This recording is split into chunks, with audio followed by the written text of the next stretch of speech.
எல்லாருமே வந்து என் கூட ரொம்ப நெருங்கி பழகினவங்க, ரொம்ப வருஷம் பழக்கம்தான். எஸ்வி சேகராக இருக்கட்டும், இவராக இருக்கட்டும், பாக்யராஜ் சாராக இருக்கட்டும், அவங்க எல்லாருமே வந்து எனக்கு என்னுடைய வெல்விஷர்ஸு.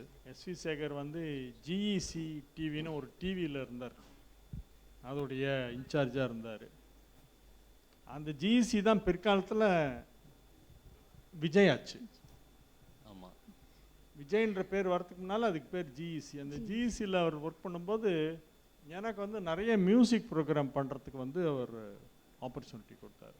அதுக்கப்புறமா அவர் வந்து என்னுடைய விமர்சனங்கள் எல்லாம் ரெகுலராக படிப்பார். தினத்தந்தியில் ரெகுலராக என்னுடைய விமர்சனங்கள் எல்லாம் படிச்சுட்டு சில நேரத்தில் ஃபோன் பண்ணி அதை பற்றி கமெண்ட் பண்ணுவார். அதுலேயும் ஏதாவது ஒரு நகைச்சுவை இருக்கும். அவர் என்ன பேசினாலும் அதில் ஒரு ஒரு சென்ஸ் ஆஃப் ஹியூமர் இருக்கும். அந்த மாதிரி தான் பேசுவார். ரொம்ப ஒரு நல்ல நண்பர், நல்ல மனிதர்.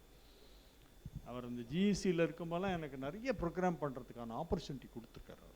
அப்பவும் இப்பவும் எப்பவும் சென்னை அதிரடி கலெக்ஷன், சரவெடி செலிப்ரேஷன்.